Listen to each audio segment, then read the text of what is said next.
Are we ready?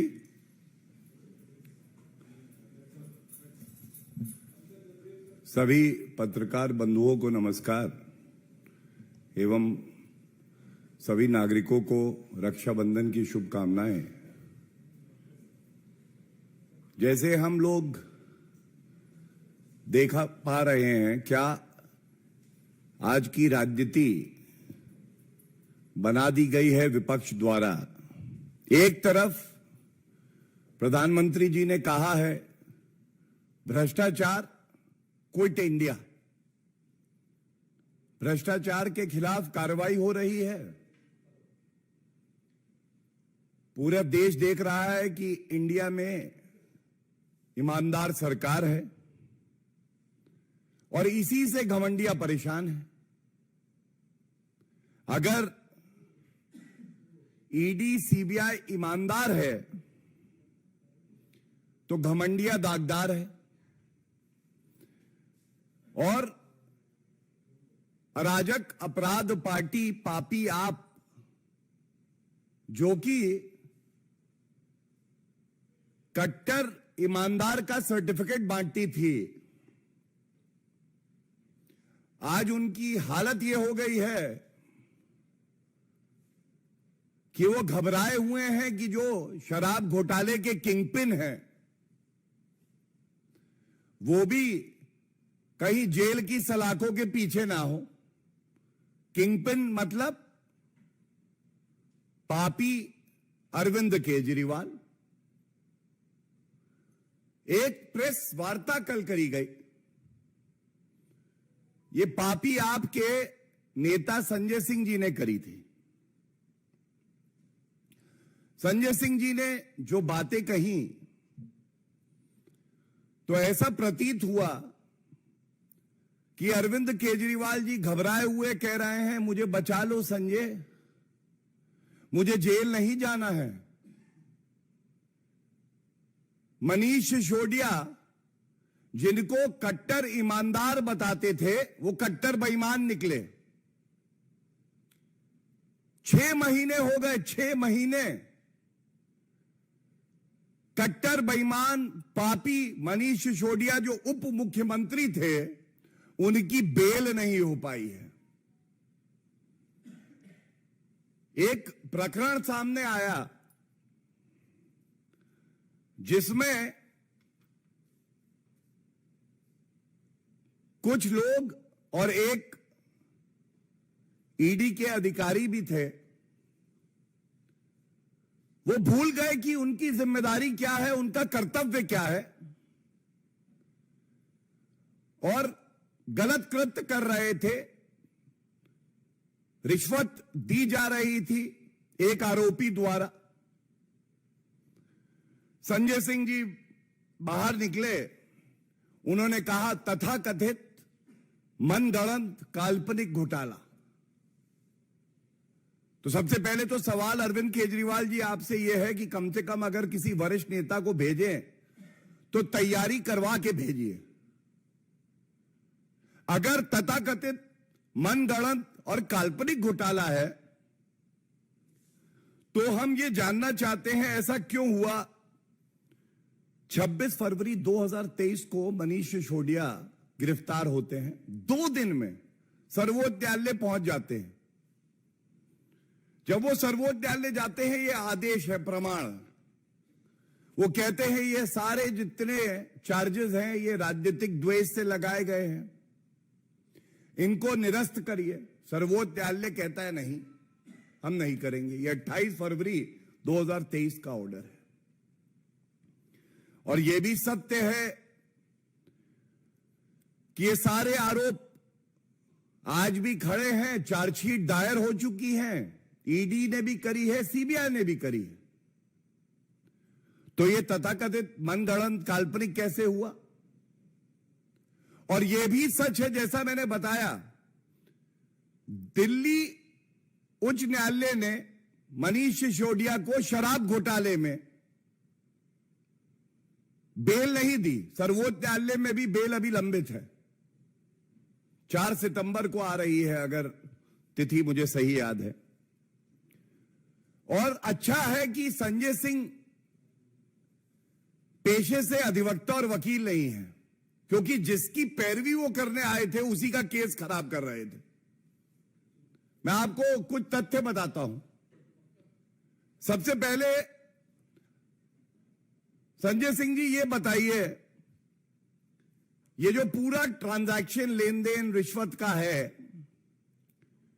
इसमें जो arrest हुई हैं, ये अरेस्ट तो सीबीआई ने करी है।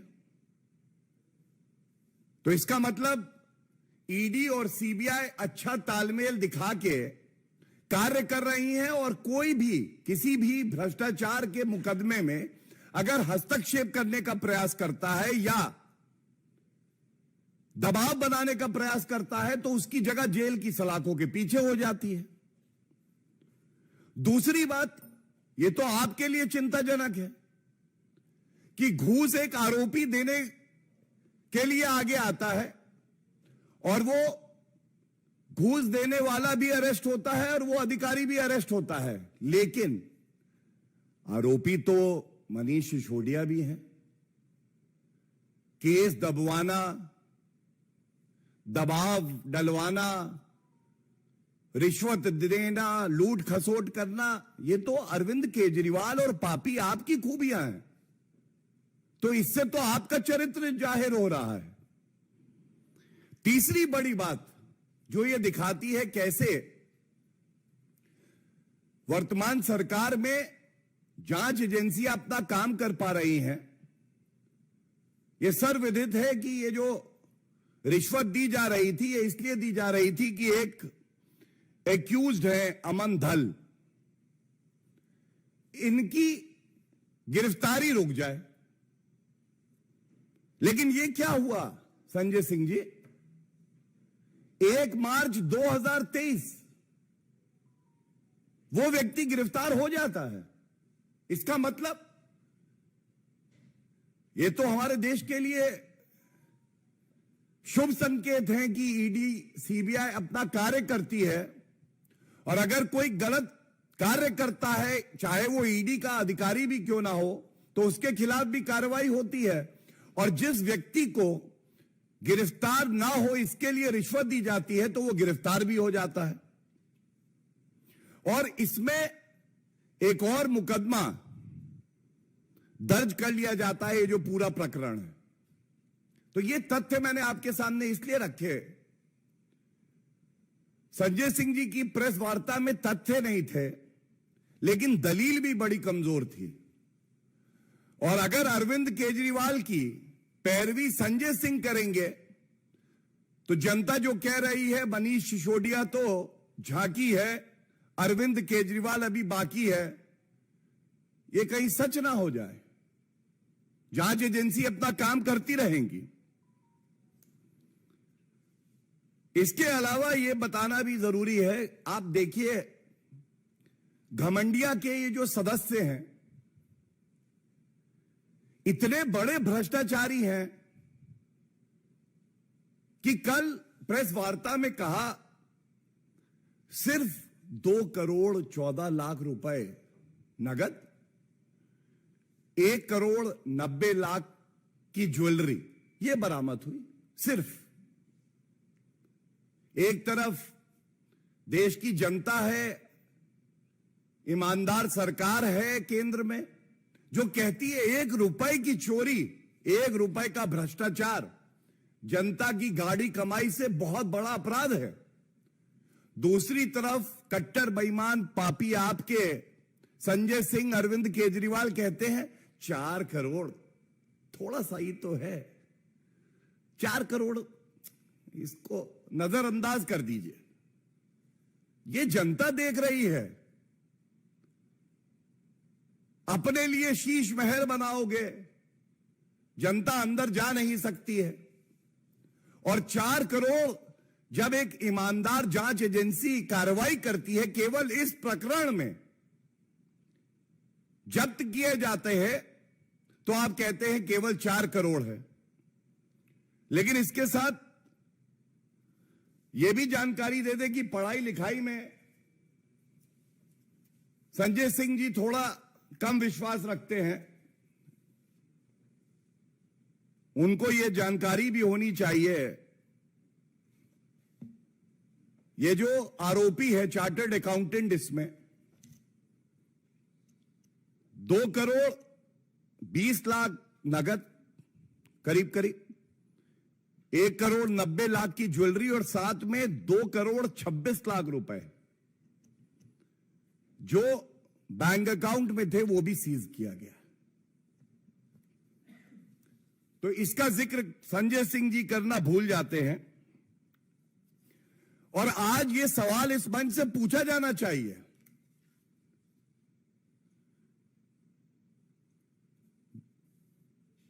सारे भ्रष्टाचारी पकड़े जा रहे हैं बारी बारी, और ये जो मिल जाते हैं तो इनकी याददाश्त चली जाती है, गजनी बन जाते हैं, भूल जाते हैं कि ये एक दूसरे के लिए क्या कहा करते थे। लेकिन आज विषय, क्योंकि शराब घोटाला जो किया है कट्टर बेईमान पापी आपके अरविंद केजरीवाल किंगपिन ने, वो है, तो मैं इसी दायरे में अपनी बात रखते हुए ये बताऊंगा, ये कांग्रेस पार्टी के अध्यक्ष हैं दिल्ली इकाई के अनिल चौधरी जी। उन्होंने कहा था मनीष सिसोदिया की गिरफ्तारी का कांग्रेस ने किया स्वागत। अच्छा, तब भ्रष्टाचारी थे, तब ईडी ठीक काम कर रही थी, सीबीआई ठीक काम कर रही थी। आज आपका स्टैंड क्या है ये तो कृपया करके बता दीजिए। और इसके बाद 2 तथ्य मैं और रख दूं इस विषय पे जो बेहद अहम हैं।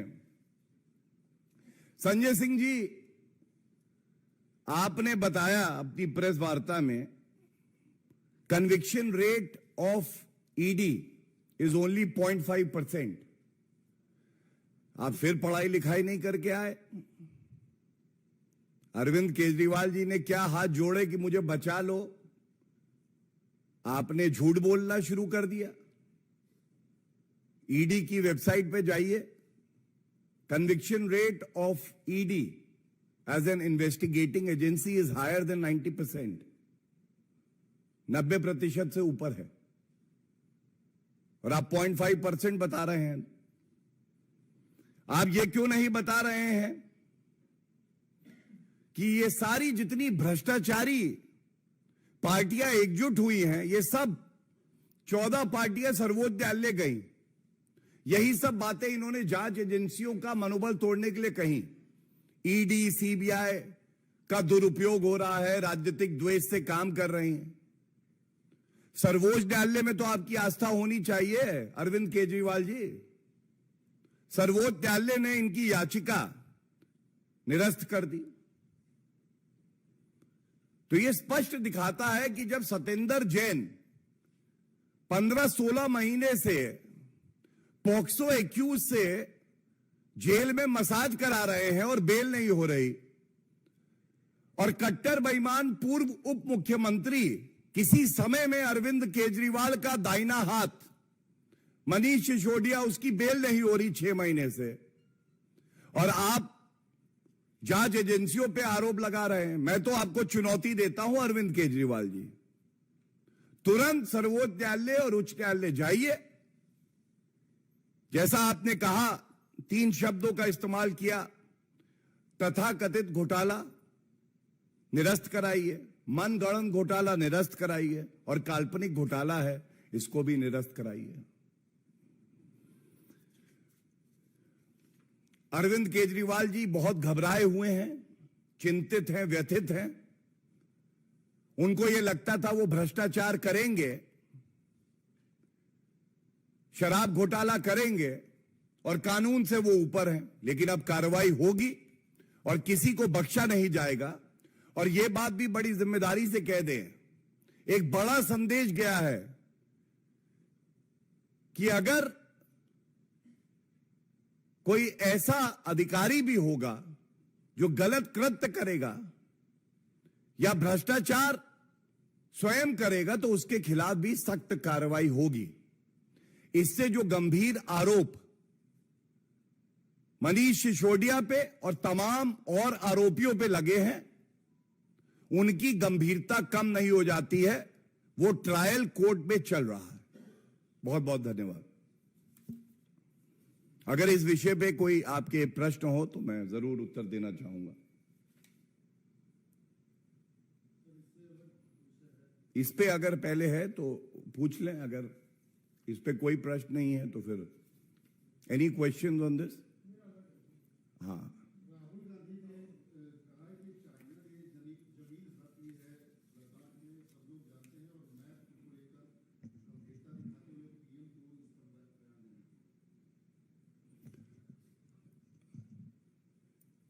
राहुल गांधी जी से एक नागरिक होने के नाते इतनी ही गुजारिश है, जो पार्टी टू पार्टी चीन की सीसीपी पार्टी से समझौता किया, उन्होंने एमओयू किया, उसको कृपया करके सार्वजनिक कर दें। इसकी वजह यह है कि ऐसी खबरें कई बार आती हैं कि उस समझौते में ही यह लिखा है कि भारत के खिलाफ जासूसी करने का काम कोई करेगा तो राहुल गांधी करेंगे। उसमें यह भी शायद लिखा है कि जब भी भारतीय सेना अपने पराक्रम का परिचय देगी और चीनी सेना को खदेड़ देगी तो राहुल गांधी सेना का मनोबल तोड़ने के लिए कहेंगे कि भारतीय सेना चीनी सेना से पिट गई। और उस समझौते में यह भी लिखा हो कि अपने देश के चुने हुए प्रधानमंत्री, जो कि हर नागरिक के लिए सुरक्षा कवच हैं, जिन्होंने भारत का डंका पूरे विश्व में बजवाया है, उनको मैं सरेंडर मोदी बुलाऊंगा। और एक सवाल और है, राहुल गांधी जी, आपका ही ट्वीट है, आपने कहा है गद्दारों ने भारत माता को चीरकर एक टुकड़ा चीन को दे दिया। यह इतिहास गवाह है कि 43,000 स्क्वायर किलोमीटर जो भारत की भूमि है वो चीन के कब्जे में तब आई जब जवाहरलाल नेहरू जी हिंदी चीनी भाई भाई का नारा लगा रहे थे। अब पूर्व प्रधानमंत्री को क्या आप गद्दार बुलाएंगे? और एक बात मैं और कह दूं, और बड़ी जिम्मेदारी से कह दूं, यह बात देश के प्रधानमंत्री श्री नरेंद्र मोदी जी ने भी कही है,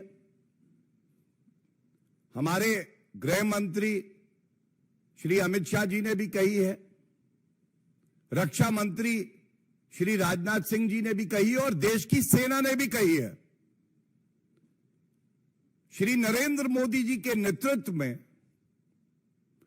ऐसा कोई माइका लाल नहीं है जो भारत की 1 इंच भूमि पे कब्जा कर सके।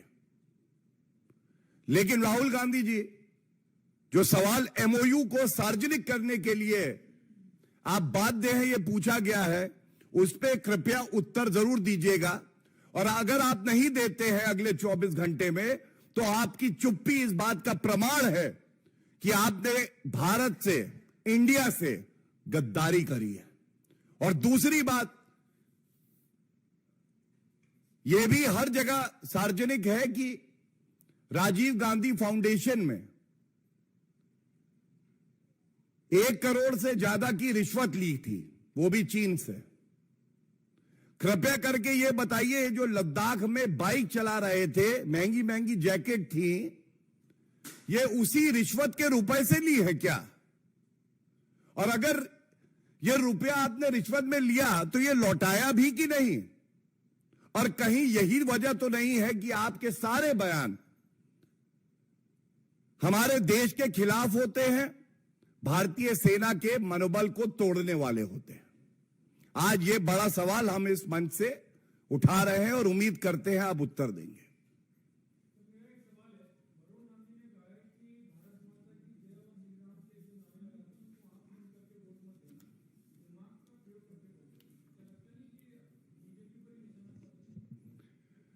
मैं इतना ही कहूंगा कि जो भारत के वोटर हैं वो बहुत समझदार हैं। उनका दिमाग भी खुला है, आंखें भी खुली हैं, कान भी खुले हैं और सही वक्त आने पे वो जवाब देना भी जानते हैं।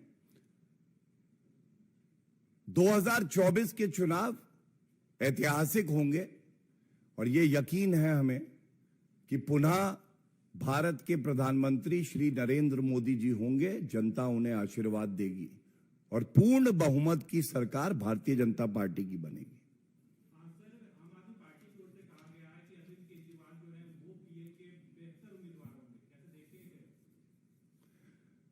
देखिए, घमंडिया में परेशानी ये है, मिल बैठे हैं जुगनू सारे, ऐलान ये है आओ सूरज को हटाया जाए। और घमंडिया में एक और दिक्कत है, हर व्यक्ति मुंगेरी लाल के हसीन सपने देख के प्रधानमंत्री पद का उम्मीदवार तो है, लेकिन प्रधानमंत्री पद के अनुरूप उसकी योग्यता नहीं है। वहां अलग अलग कॉम्बिनेशन है। अगर आप अरविंद केजरीवाल की बात करें, पापी आपके, तो भ्रष्टाचारी नंबर 1, तुष्टीकरण फुल। इसी तरह से लोग कह रहे थे कांग्रेस पार्टी के राहुल गांधी वो चेहरा है। राहुल गांधी तो वो प्रोडक्ट है जो लॉन्च ही नहीं हुआ। वंशवादी राहुल गांधी, बेल पे बाहर भ्रष्टाचारी राहुल गांधी, तुष्टीकरण और चुनावी हिंदू बन जाना नंबर 1। इसी तरह से ये सारे जो दोष हैं आपको घमंडिया के हर नेता में मिल जाएंगे, लेकिन जनता ने मन बना लिया है। जनता जो है वो भारतीय जनता पार्टी और एनडीए के साथ है, श्री नरेंद्र मोदी जी को आशीर्वाद देगी और पुनः 303 सीटों से ज्यादा भाजपा की अकेले आएंगे।